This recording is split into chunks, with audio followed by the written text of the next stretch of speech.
What's going on, everybody? Happy Monday. Where are you listening to this show? You doing it on the old YouTubes? Or are you doing it in the car? You listening in the car? Well, I hope so. I hope some people are listening to it in the car. And if you're not, you can. You can subscribe to the podcast and you can listen to the big thing on the go, as it says in the letters. But if you're listening it on the go right now, you wouldn't know that I was reading off the letters. So you listen on the Apple Podcasts, you listen on the Spotify, and that helps out the show tremendously. It helps us. Even if you watch it on the YouTubes, make sure that you subscribe to the podcast feed and try some of the sponsors that we have. And whether it's the good people over at STORYBLOCKS or Athletic Greens or any of those, you help out the show and you try it out. The links are always in the description of these videos. We had a long weekend.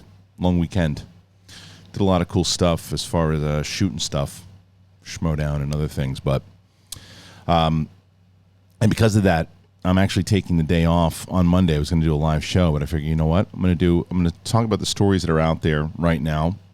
Give you peeps some stuff to talk about and listen to on the Monday. Top stories that are kind of going around during the weekend. And we'll get into it. And if you're brand new to the show and you haven't checked this out, subscribe, will you? Hit the subscribe button, the like, the share, all that stuff. All right, we got a lot to talk about. There's Top Gun is still crushing it at the box office. And the lowest drop-off in like a long time. If one of the lowest drop-offs, I think, ever. Disney says they're not going to touch Deadpool 3 as far as the tone goes. They're not going to mess with it. Some other stuff going on also. There's Bad Batch, Star Wars. They let a launch out. And the Batgirl directors are confirming that Michael Keaton is indeed going to be part of it. So, that and more on the big thing today. It's me. Don't worry. Roxy and Brett, they'll be back. Steph, Mike, Winston, Coy, doing all the rewatch. It's all happening this week. But I start off with me and you. Okay? So stop fucking around. Let's do it.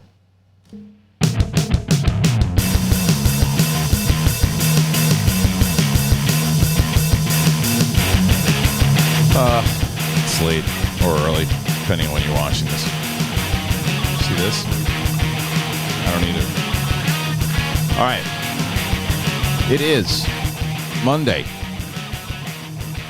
It's June 6th. It's June already. Isn't that crazy? Where the hell did time go? Thinking about that the other day. June 6th. It's pretty nuts. I don't know. I was really wondering, and then, things happen. The fuck was that? Holy shit. Something wrong with this microphone. Fix it? It's fixed. Got it. All right. Welcome back, everybody. I'm on one tonight, whatever. I got to get rid of that coffee machine in the background. Again, for you audio listeners, you know what I'm talking about. There's a coffee machine in the background. And why do I need to get rid of it?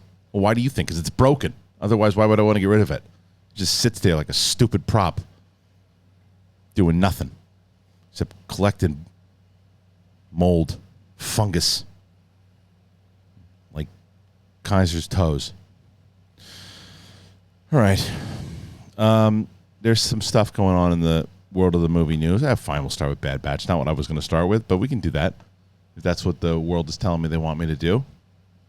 Or my OBS, because I didn't switch anything.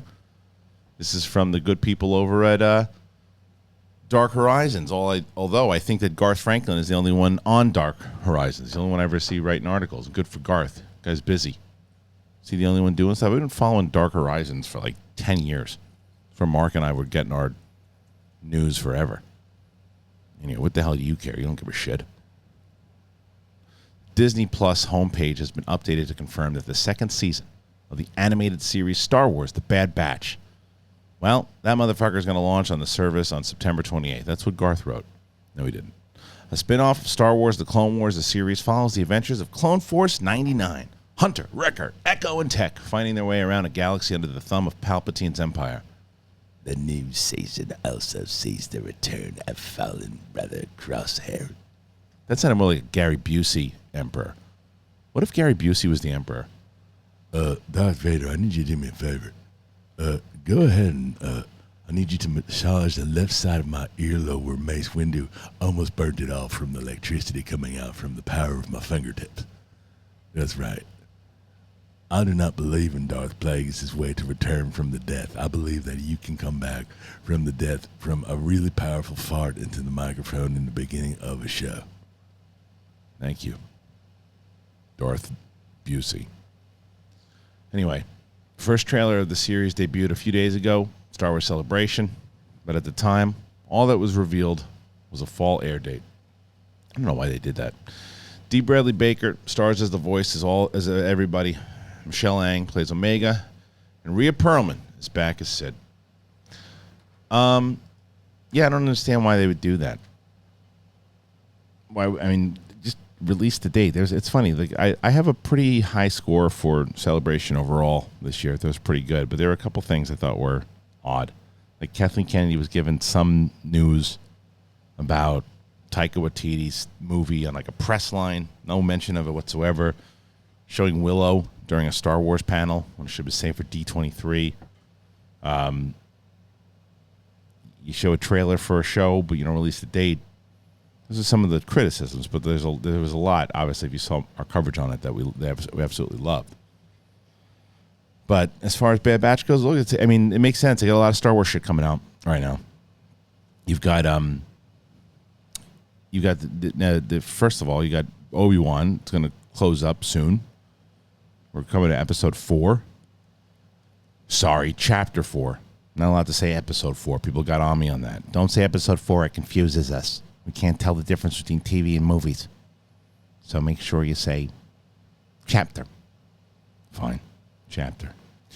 Chapter 4 is coming up soon. Shit, man. Just a couple days.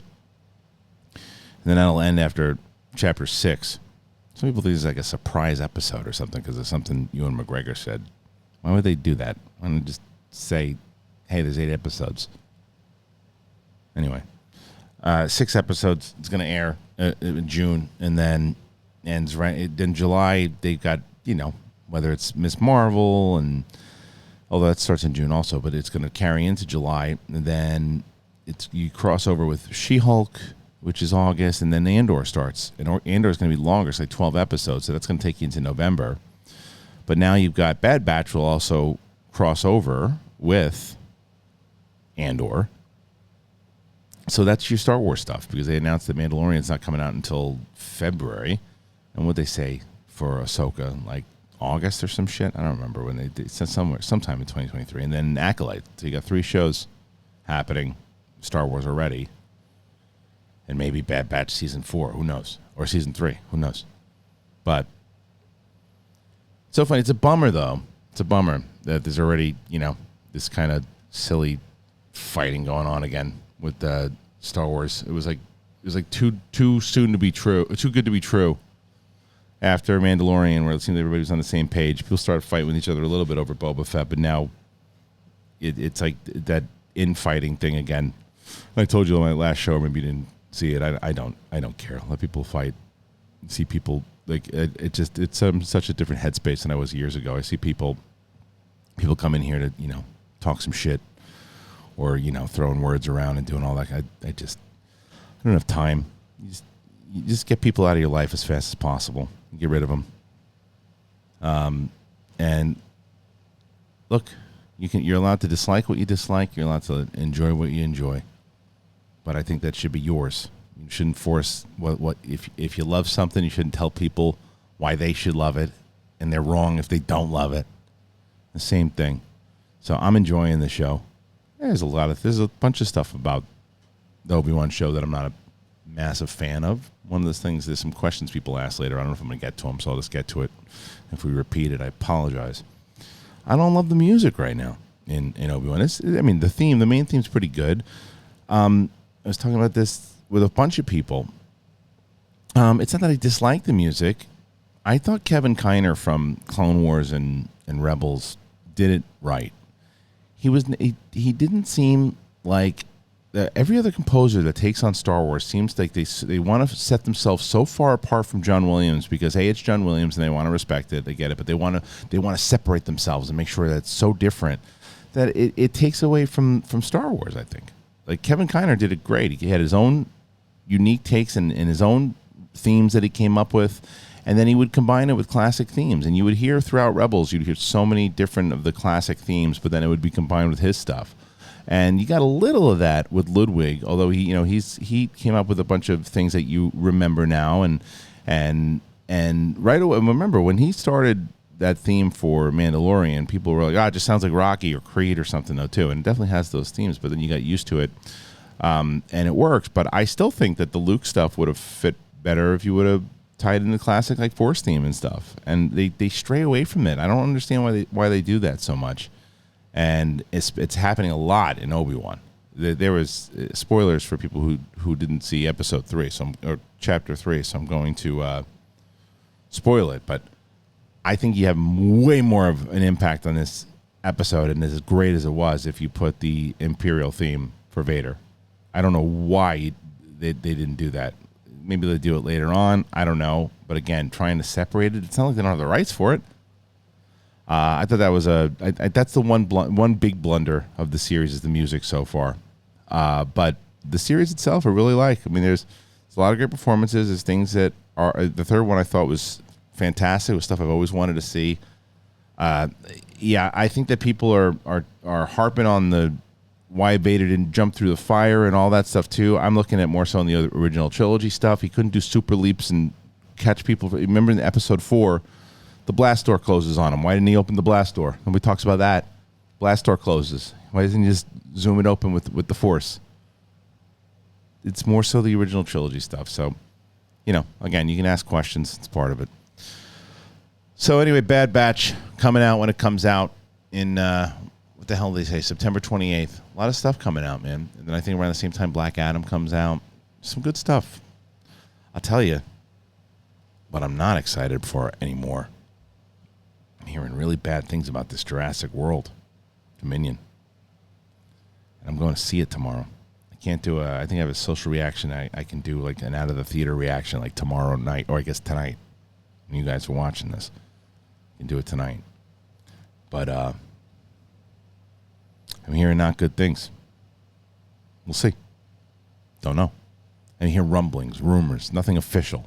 Because there's no embargoes out. There's embargo. There's no social. Just hearing things that it might not be good. Nothing official. So I'm hoping that some of the people I heard from are not necessarily people I'm not usually on the same page with. So maybe it's not true. And again, they couldn't really say anything. So we'll see. Seeing it. I'll have my reaction out tonight. I did tell you I'm really worried that the thing is 2 hours and 45 minutes. Or 40 minutes, whatever it is. That's too long for that movie. It's too long. I'm sitting in that movie at 2:40. Oof. Shouldn't be dreading that already. We'll see. I was so psyched for that movie. I'm still going in optimistic. I'm telling myself that. And I'm also going to see Lightyear this week. That's exciting. Excited for that one. Hear good things about that from people that saw it at, what the hell was it, CinemaCon? I got to get myself to CinemaCon. It's one thing. What is she proposing? She's not proposing anything. She's just saying that I should go to CinemaCon. Do me a favor, please. What? Get out of here. I don't... Get out of here, man. Shit. It's not time to go. I just started the freaking show. No, stop that. What the hell? He needs some milk. I need some coffee, but it's too late. Anyway. All right, what's next? We already did Bad Batch. So we'll do Batman. Batgirls. It's not Batgirls, you fucking asshole. It's Batgirl. Director confirmed Michael Keaton. People have been talking about it, and it's been known for many months that this guy was going to be in this movie. But the filmmakers just said, the hell with it, the leaks and everybody. Let's just talk about it.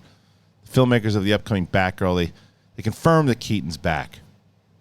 Speaking with the Insider, not the Insnider, Insider, directors Adil El Arbi and Bilal Fallah discussed the casting with Fallah, saying, the OG Batman, he's in the movie. Keaton is reprising his role for both the Batgirl and the upcoming The Flash movie. The latter is currently slated for a mid-2023 release. Now the big question is, will Batgirl come out first? Filming on both titles is already complete, with both in post-production. The Flash has moved release dates several times, while Batgirl, there is no date yet for this one. L. Arby tells the outlet it's not clear when their film's going to open. We don't know when Batgirl's coming out. Nobody told us nothing. They didn't say that. Well, he kind of said that. He said no one told us nothing about tweaks, just to carry on.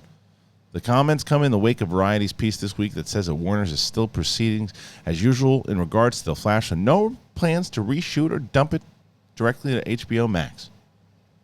L. Arby and Fallon, who directed HBO's... Nope, no one says that.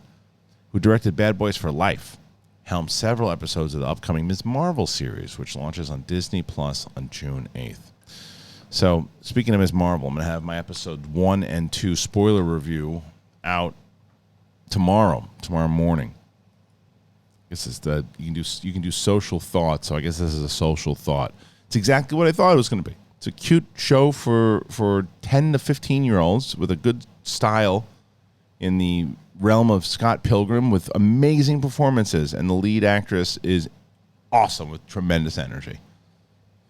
So, more on that tomorrow. But as far as and the directing is really well done, so it's exciting that they're going to be doing Batgirl. The interesting conversation though starts to tie into more so about the Flash and Batgirl and when it's coming out, and also the conversation starts to go in, well, what happens in the timeline first? And how does it blend in? Because if they're going to release back, I mean, obviously, if the Flash introduces Keaton back into the DC universe for the first time, you're going to have to release that one first.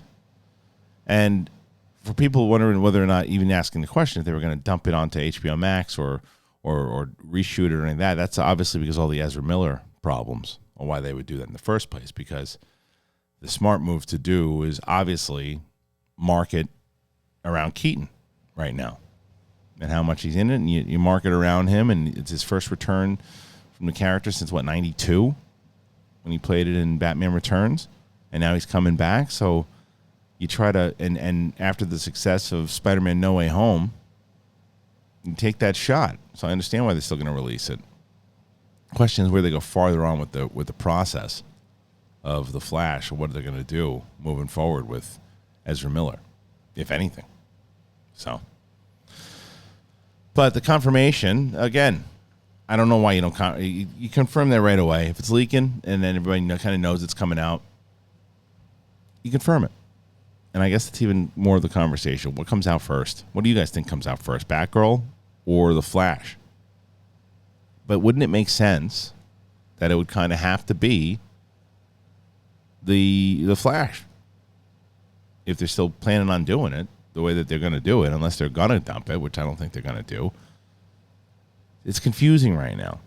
It's confusing. And then there's reports and rumors that Henry Cavill is, I guess they've kind of redesigned since the new takeover from, was it Zavloff, whatever the guy's name is? Since he came into play, it looks like Henry Cavill is being talked about again. They really want to do a Superman movie with him again, which is a very smart move. That's something I want to see. I think that's something a lot of people want to see. I don't really think he got a chance to do anything past Man of Steel, really. I mean, he got to, Batman v Superman and all that, but it was like it was so bizarre. I love Man of Steel. I know that it's kind of split from a lot of people, but I love Man of Steel. And it didn't maybe hit the numbers at the time that they wanted it to, so they pulled back on it and then went straight to Batman, where I still think that was an error. I think they should have done a separate Batman film with Affleck, then done another Superman with Cavill, and then gone into Batman v Superman. I think that would have been more beneficial. But nonetheless, Henry Cavill was a great Superman. He has that look, that feel, and I think that the fans really want to see him back. So if that is the case, let's bring him back. Let's do it. I'm down. How about you guys? What do you feel about it? Let me know. I definitely want to know. As I mentioned before, Storyblocks helps not only the show out, it helps you guys out, especially if you're a video creator. If you're not sure what Storyblocks is, its sole purpose is to exist to help you bring all your stories to life without sacrificing your vision due to your time or your budget or your resources. Every creator should have a Storyblocks membership. Their library is ever growing, demand-driven. They're constantly optimizing and adding to their 4K HD footage, the After Effects, Premiere Pro templates, music, images, sound effects, and more to give you everything you need to bring your stories to life. Storyblocks is changing the face of stock footage with more diverse and inclusive content to the library and help creators continue to tell their unique and authentic stories.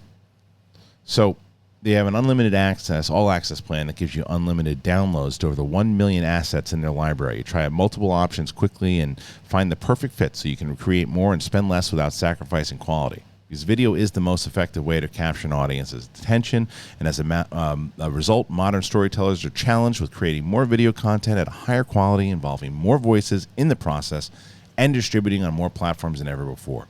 Because I'll tell you, as a creator, you face a lot of barriers, and one of those is whether it's meeting output demands, you have time, you got budget, knowledge, creative inspiration, passion, there's burnout, mental health. Storyblocks makes it possible for creators to keep up with the growing demands for modern video content so you can bring all your stories to life and stop sacrificing your vision due to time, budget, and resources. So go to storyblocks.com/bigthing, check out Storyblocks, and sign up for their unlimited all-access plan. Once again, storyblocks.com/bigthing. And as I mentioned in the beginning of the show, and I will mention again to you guys, not only do you help yourselves, but anytime you check out one of the sponsors, you're helping out the show, this show. So check it out. If you're a video creator, I want to know when you're using Storyblocks, first of all, let them know that you found them from us. And second of all, tell me what you like. And I know there are some people who told me that they tried it out and they checked it out and they like what they're doing. So do it and let me know. Awesome. All right, so Batman, we got that. Scream, man. So Scream's doing another one. And why wouldn't they? The last one did pretty well. Made some money. Right? So now they're adding Dermot Mulroney to the cast of Scream. The new one. Wait, I saw that somewhere. I could have sworn I saw Dermot. Obviously, I pulled the picture of it. Where the hell is he? Dermot Mulroney joins the next Scream. So when is that going to happen? They're probably going to, release it in, let's see, he reportedly closed a deal to join the cast of the 6th Scream. Holy crap, 6 of this. Featuring at Spyglass Media and Paramount Pictures. He joins returnees Melissa Barrera, Jasmine Savoy Brown, Mason Gooding, Jenna Ortega, and Hayden Panettiere, who's returning in the new outing which shoots this summer. The new film continues on from this year's 5th installment, which grossed $140 million worldwide. That doesn't sound like a lot. Probably didn't cost much to make, did it? The story sees the 4 survivors of the Ghostface killings as they leave Woodsboro behind and start a fresh chapter. James Vanderbilt and Guy Busick are back as writers, while Matt Bettinelli-Olpin and Tyler Gillett return as directors. I say this lovingly. I don't give a shit about Scream. I know, and it's funny when you go to my most anticipated of the year. I think it was like number 10. I take that back. People were raving about this last one, raving about it, and it's not bad. It was just stupid, in my opinion. I realized that maybe it's just the first one is for me, and that's it. The other ones, everyone since I just thought it was like okay. But I'll keep watching them, and I'm entertained when I watch them, but they're stupid. And well, why are they stupid? And stop answering this question with so there's something that happens in Scream. This is a spoiler for people. The last one, something happens in the hospital, and Ghostface is running around chasing people in the hospital. And there's no cops around. There's no hospital workers. There's nobody. There's no patients. There's nobody except the kids running around and Ghostface. While all the cops are out helping the murder that happened in broad daylight when Ghostface is walking around on the street in broad daylight in the middle of a street. That's part 1. Don't give me excuses for the movie. If you like it, it's fantastic. I'm so happy for you. But yeah, I just thought it was a stupid movie. But I enjoyed watching. The prediction of the killer in that last one. I mean, how predictable was that? So that's the thing, is these things are just predictable. So they're doing a new one. And I guess, let me check the box office on this thing. Box office on, what the hell? It was just called Scream. The hell are they going to call this one? Let's see. This one is, it doesn't say what the budget is. I mean, 140 worldwide, as we said. Scream 2022 budget. Scream 2022 budget was, $24 million. It's okay. So it made a lot of money. I made a lot of money. $24 million, and you make $140 million worldwide? Okay. I got you. So I understand why they're making it. And I also acknowledge the fact that a lot of people loved the last movie. And I had a few people that I talked to about that really enjoyed it a lot. So there you go. What do you guys feel about it? Did you like the last one? You gonna see this one? What do you think? Let me know. Something I am gonna see again. Oh yeah, Top Gun. This thing is destroying at the box office. Listen to this. Paramount's Top Gun Maverick has now made $548.6 million at the box office in 2 weekends. The conversation about $1 billion is pretty much guaranteed at this point. That's not in the article. That's just me. The second weekend drop-off numbers have been so low as to be truly remarkable. The film's offshore second week haul fell to just 20% to 81.7 million, while domestically it's coming in ahead of expectations with a fall of just 32% to 86 million. That is the lowest domestic second weekend drop ever of any film opening above 100 million. In other Western markets, it's doing even better. In the UK, it fell just 12%. In Australia, it fell to just 6%. The film will shortly face competition with Jurassic World Dominion, which opened this weekend in 15 smaller markets, including Korea, Mexico, and various South American countries. Dominion is on track to take in $55 million through Sunday, and in Mexico, it is coming over 40% ahead of the debuts of 2 prior Jurassic World films. The new Jurassic opens around much of the world, including the States, this coming weekend, expected to join its 2 predecessors with over a $1 billion box office haul each. I don't know about that as far as Jurassic goes. He's going to have a big opening. I'm telling you, there's chatter already, man. There's chatter. The chatter for Maverick was great a month and a half, 2 months ago, when people were watching it, and it delivered. And word of mouth is going to continue to help it. And it's not 2 hours and 40 minutes. I think that the drop off, I don't know. I got to say, it is silly for me to start to condemn a movie that I haven't seen. I hate when people do it, and I'm not going to do it. I just feel something in the air, and I hope I'm wrong. I'm going to see it tomorrow. I'm going to have my reaction, my out of the theater reaction up tomorrow night, and I hope that I can look into the camera and tell you guys I was wrong. I was wrong.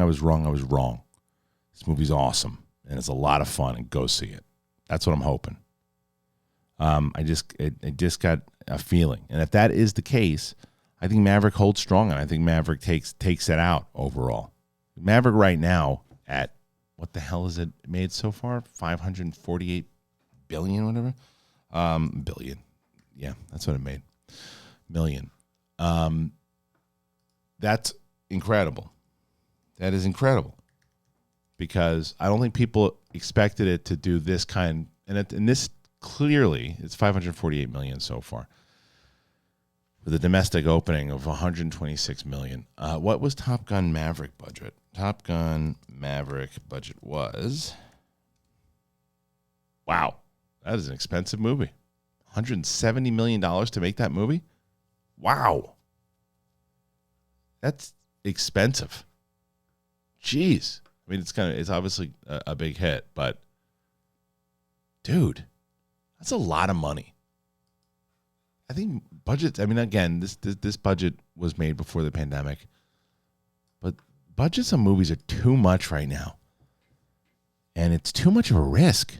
Unless you're like DC or Marvel or Star Wars, it's too much of a risk to spend. I mean, Top Gun, I mean, obviously paid off, but that's when The budgets were still handed out, and Paramount needed something. So clearly, when you have Tom Cruise that knows what he's doing in this particular thing, I think Top Gun Maverick overall beats Jurassic World. And I want to see Jurassic World, but I'm going to come back on the show on Thursday, because Wednesday we have our Sith Council, and then Thursday we'll come back for another big thing with Roxy and Brett. And I am going to re-give my thoughts on whether or not I think that Jurassic World is gonna make $1 billion. We'll see about that one. But I'm excited for Top Gun Maverick. I haven't met too many people who haven't liked it. I think there's like a few people, and even this weekend I was talking to someone who I feel sometimes just wants to go against the grain, but most people I talk to love the movie. I think it's a fantastic film. One of the best movies I've seen in a very long time. So check it out if you haven't seen it. And that's the other thing, is that there's a lot of repeat business for that movie, which I think is going to carry it over a lot of other movies, a lot of other films. So Top Gun Maverick. I Am Groot. What the hell is this? Is it a TV show? Obviously. A little comedy shows. Disney Plus announced the premiere date for Marvel Studios' produced I Am Groot. Original shorts based on Guardians of the Galaxy's Guardians of the Galaxy franchise. Each follows Baby Groot's glory days, growing up and getting into trouble. The series was created by Ryan Little, who serves as a head writer, with Kirsten Lepore, and she's directing. I'm Groot comes ahead of the James Gunn-directed Guardians holiday special. It's good for kids. I don't know. I don't know what the hell's happened to me lately. I watch all this stuff, and there's a lot of stuff that I like. I just and it's funny because even like WandaVision, when they put the trailer out, I was like, I don't know, and then I wound up liking it. I liked Moon Knight.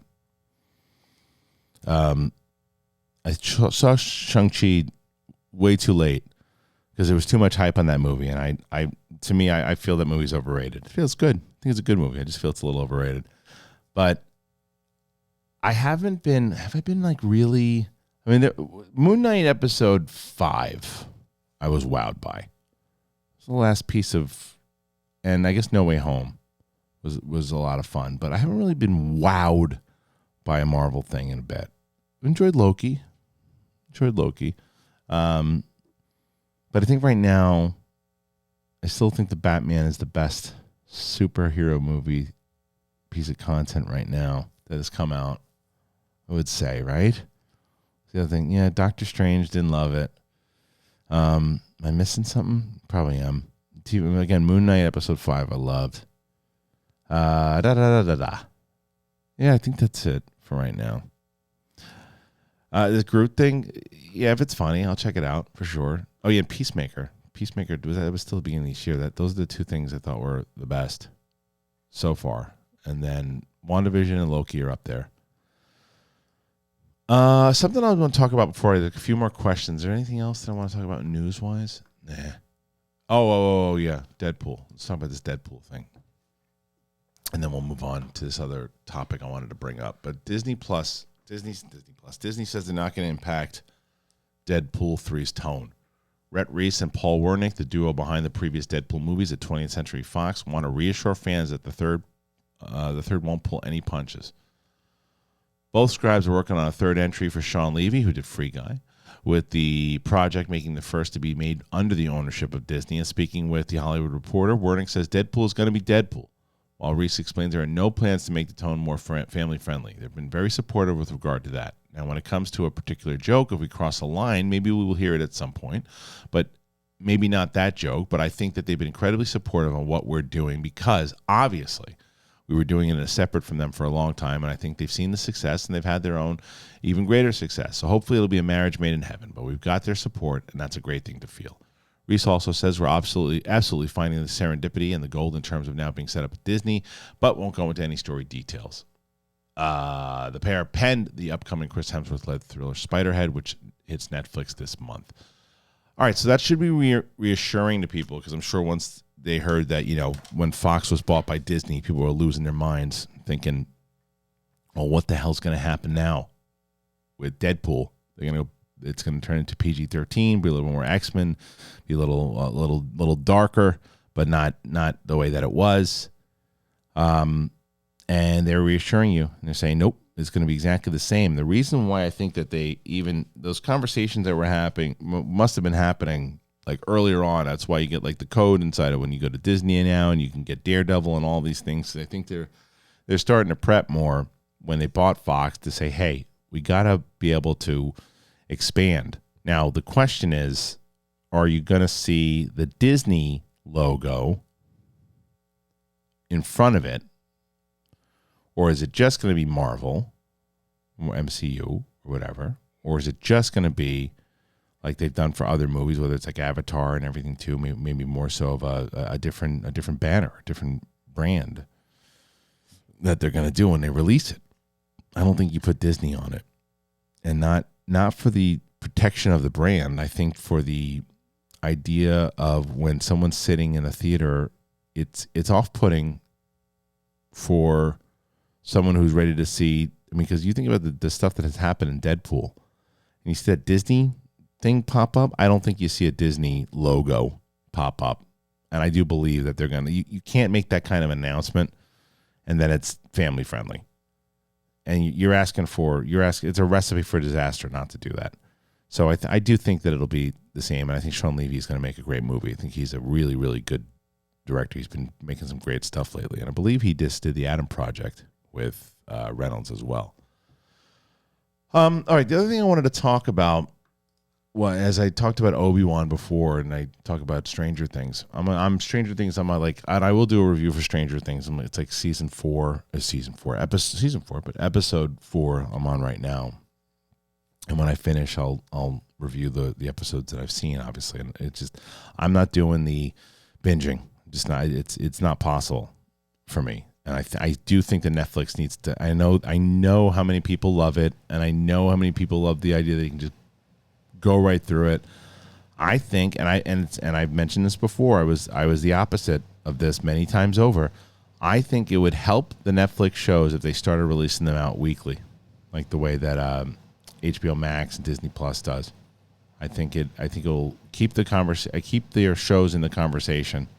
People aren't even talking about Stranger Things as much anymore. Some people are, and I think that less people are doing the binge thing. I was surprised with how many people this weekend when I was talking to people about Stranger Things, and I was expecting everybody to be like, "Oh yeah, I like the season."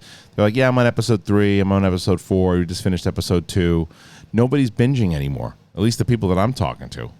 There's too much crap there's too much stuff on TV. There's too much stuff to watch. There's too many.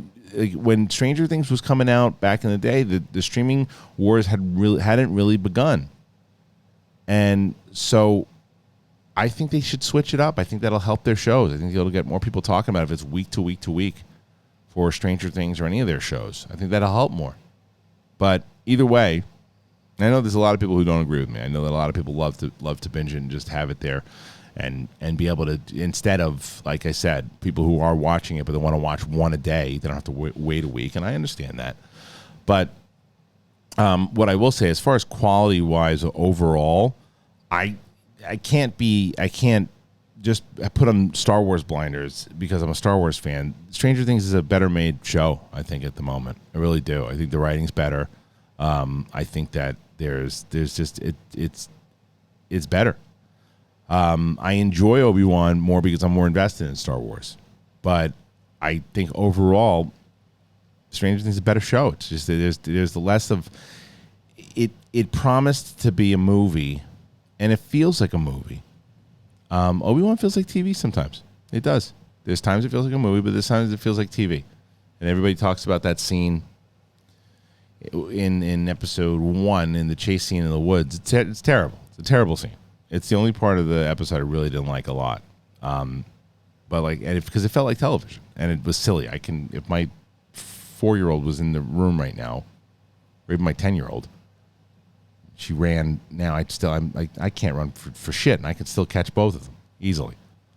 But the Stranger Things is creepy this year. It's definitely more of the horror tone. My wife was like, "Nah, I can't do it. Too much horror for me." But I was like, "You're on your own in this one because I'm watching it. I'm digging what I'm seeing so far, and I'm enjoying the mystery of it. I'm enjoying the the brutality of it, to be honest. But yeah, it's interesting. I'm very curious where you guys stand on this with Netflix and Disney Plus and the streaming aspect. The binging as opposed to week, the quality overall. What show you're enjoying more? Do you think that people are still talking about Stranger Things? I don't hear anybody talking about it anymore because I think it came out, it did the big drop, and the same thing with Ozark is another one. Ozark people talked about for like 2 seconds and then it was gone, and everybody was like, "Hey, did you watch it? Did you review it? I reviewed it now." Like 6 people would watch if I reviewed it now, the spoiler review. So it's like it's the binge. I think the binging thing is a problem for them. But again, I am prepared for the argument, so please comment below and let's have a conversation about it. All right, let's try to finish it up here with a couple questions. Victor Vargas, was the music a problem for you in Kenobi so far? To me, it's been a big problem. 3 episodes into it, not one memorable music piece. Yeah, it's my biggest critique so far. I don't know why they stray so far away from it to try to get away and make their own thing. I get when a composer wants to try to do that, but if you're taking on Obi Wan Kenobi set 9 years before the original trilogy, put some original themes in it, especially when Vader shows up. I don't understand the reasoning behind it at all. Concord 327, can we get William Zabka and Ralph Macchio for an exhibition Schmoedown match? Would be amazing. It's funny you say that. And I wish I had those pictures on me right now. I don't have them. I don't have them on me. I left them. And I haven't really talked about it. So I moderated, for Netflix as a joke, I moderated the panel for Cobra Kai. John Horowitz, Hayden Schlossberg, and Josh Heald were very kind to recommend me to Netflix to moderate the panel for the new season, and I did just that. So when I got there, Netflix was great. They had a car come get me. They brought me to the arena, and I got there, and it was in downtown LA. It was an event for all the fans be there, and they were, I came out and I looked in the band who plays the music inside of the score. Really nice people. They were kind of testing, they were getting ready, and I was kind of walking and getting ready to see what I was going to say and looking at the seats. It felt very Schmoedown-esque. And then I had my cards, knowing what I was going to do, and then they showed the trailer. I got to see the trailer before anybody saw it. That was really cool. And then I started to meet the cast. And it's funny because my buddy Brett Ernst, who plays Cousin Louie on the show, like Brett, I've told this story before, but Brett Ernst was the guy who recommended me to become a regular at the Comedy Store. I was performing many times over in Los Angeles, and Brett and I had crossed paths many times, and he and I just kind of hit it off. I mean, he's from Jersey and Florida, and I obviously went to school in Florida State, and from being from New York, and we hit it off. And he and I remember we used to perform at this place called Dublin's in Los Angeles a lot. And Brett Ernst one day called me up, and he's like, yo, listen, I have a I don't know if they still do it the same way at the Comedy Store when it comes to how you get made a regular or recommended. I'm not sure. This is when the great Mitzi Shore was still alive, and she was still passing people to get them in. He said, look, I have, as a regular, I get to make a recommendation, and I'm recommending you, and I think it was 1 or 2 other people that he was allowed to. I can't remember. Or maybe it was in Jen. I can't remember how it worked. But anyway, I went through the process. I've told the story many times over, and it was because of Brett who got me into the club. And obviously, I had to perform and work hard in order to get made there. But I did, and it was because of Brett. And it was always really great to see Brett doing well. And I hung out with Brett quite a lot when I was there, and we talked and bullshit. And he was with Dan Dude, who also plays the other car salesman at LaRusso. And he was a really great guy, too. So we had a lot of great conversations. I talked to a lot of the cast. Finally met William Zabka, who I never had met before. And it was pretty surreal because for me, and I'll tell you, though, the person I got along with the most, not including the creators who I've become closer with, but the person I got along with the most that day was Ralph Macchio. and we were talking, we were bullshitting a lot behind the stage, and we were talking about he's a big Met fan, but I'm a big Yankee fan. We were just talking in general about that, and he remembered coming on to Collider Live and us having conversations, and I got to bring him and Zapka out together, and they were kind of face to face, and we had this whole conversation, and I talked to them for like 10 or 15 minutes before I brought more of the cast out, and the actor who played Robbie and Daniel's kids came out, and I mean a bunch of the cast. It's just going to take me forever to go through everybody that was there, but it was really fantastic. And they and to answer this question that came up, they played a trivia game. It was Cobra Kai trivia, and I was watching, and I'm like, oh man, there is so much competitive fire here with this cast that I could see us doing like a schmodown / like all Valley schmodown with LaRusso and Johnny and Terry Silver, kind of all representing different parts of the dojo dojos for the trivia, and then bringing in fans to come check it out. I think it'd be wild. So I'd love to do it. I wouldn't want to do it in the studio. I'd want to do it live. I think it'd be fantastic. So I'm talking to people. I'm talking. We'll see. All right, moving on for that one. Adro, if you shave your head, do you have to go to sleep, or is it negotiable? I think it just depends on where you are in your process. Seriously, though, not a question, just a thank you for all the great content over the years. Well, thank you, Andrew. I appreciate that. I've been following for over a decade now, making me feel old, and you're one of the only channels I never get sick of. Give me time. Peace and love from Australia. Keep smashing it. Thanks, brother, man. That's very kind of you. It really is. I always appreciate these nice text comments that I get. I met a lot of great people at Celebration who said similar things, and I'm always kind of taken aback by it, so I appreciate that very much. Thank you. Diana Green Nemlowell. Oh, there's so much to say. Thank you for the Shimon. Well, thank you so much. I have listened to so many matches while driving to treatments and appointments. Now Titans is a must-see for me each week. Thank you. I'm keeping up and really enjoying the reboot. Even The Turn is going to be a fun take on characters, but still great trivia. Kevin, the Smashers Mets, is such a great example of tenacity. Not the GOAT, but such a gracious competitor. Thank you. Any advice for my husband and I? We want to start a podcast that reviews movies and that marketed for children. I love that. Review the movie, but then give practical advice for age levels we believe are appropriate. I love that so much. I appreciate you and your creativity and your talent. Well, Diana, thank you so much. That is very kind, again, and a fantastic idea. I love the fact that you want to do reviews and movies marketed for children. Clearly not my show. You heard some of my filthy language and juvenile behavior on this very show today. I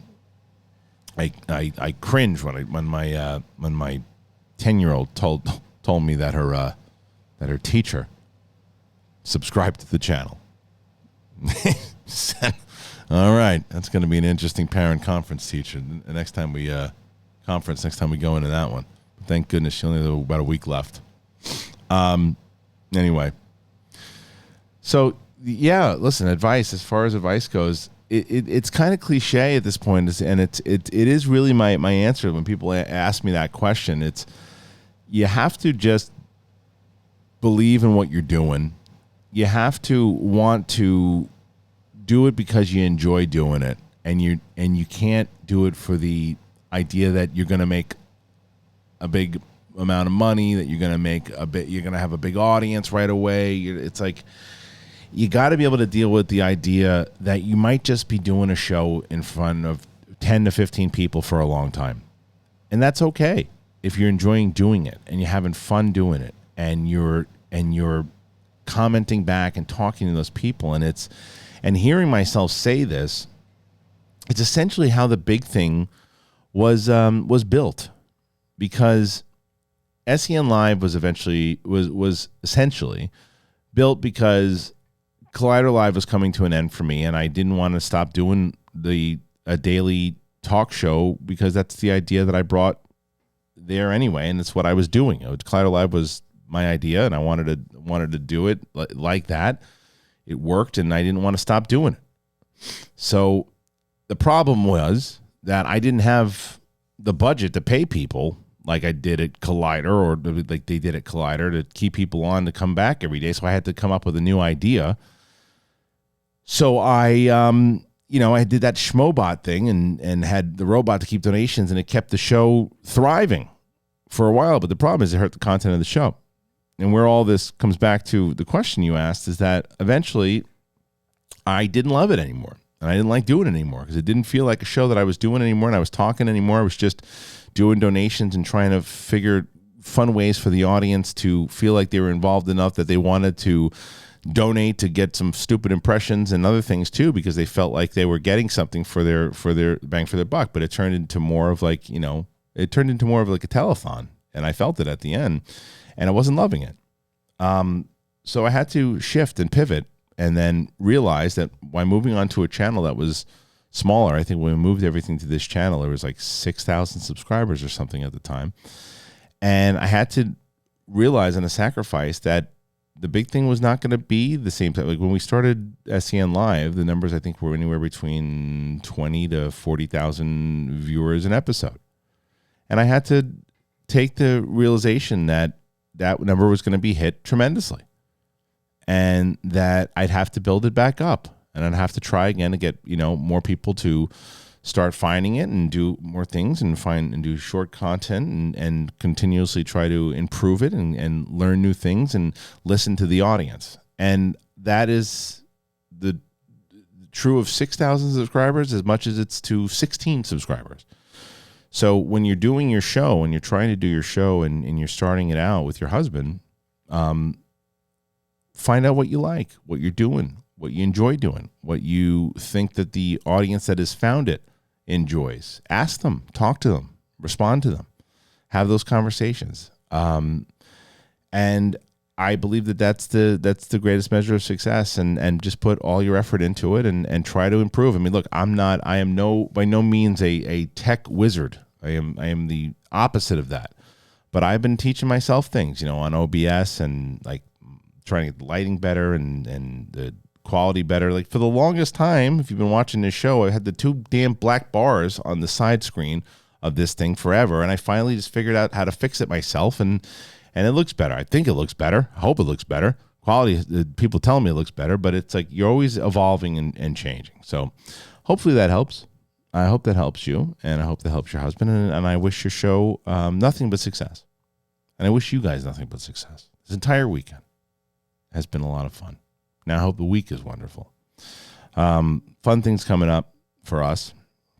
As I mentioned, for people who are watching Friday Night Titans, there's a lot of people. I will be honest with a bunch of people that it's funny. We were just having this conversation with a bunch of people today, and they were all in agreement and saying the same thing of how there is no doubt, whether it was Jen Sturger and just throwing names out there, the people I was talking to, Andrew Guy, a few other people, we were all in agreement that hands down, this is the best season we've ever done to Schmodown. Hands down. Way better, even if you were watching back in 2016, 2017, when we're on Collider doing all that stuff. Yeah, there were some great matches and everything too, but we're making a full-on television show now, and you can feel it and the energy of how it is. And it's a bummer because I think a lot of people don't like, whether the digital age or whatever it might be. That's a show I believe that should have 100, 200, 300,000 views an episode. When you look at the quality and the content that is coming out of that show now, and even looking at that scene we just did with Mike and Ben Bateman over the weekend, it was so great. And it's also, it's a bummer sometimes, as I mentioned, when I was looking at, I don't really look at, I decided mental health wise, and being completely honest with you, I don't look at comments anymore with Schmodown. I don't look at after shows and threads and all that stuff. I just can't do it. But what I will say, from what I heard from people give you one thing for people who are paying attention to Schmodown, the wondering of, well, why is Ben Bateman playing Kalinowski next for the title when they're not? It's going to be something else completely. So take it easy with your fucking complaints. And that's it. That's it. That's the show. So I hope you had a wonderful, wonderful, wonderful weekend, and I hope you have a great week. And I cannot wait to see you on Wednesday. Well, tomorrow tomorrow also, I'm going to be doing the Ms. Marvel thing. I got my out of the theater reaction coming out tonight for Jurassic World. Lightyear reviews coming up soon. Sith Council, Obi-Wan, Chapter 4 coming up. So there's a lot going on this weekend, man. So stick with me. And if you haven't done it already, subscribe to the channel. And please, please, please, please do not forget to, whether it is Spotify or Apple Podcasts, anywhere podcasts are found, please go over there and check it out. And we have shirts on the store right now, also in the description, the Big Thing shirt. We've got the Sith Council shirt. We have Show Some Class. We got a lot of those things. So that and more. Ladies and gentlemen, thanks for joining me here today. I appreciate you. Have a great Monday, and we will see you soon.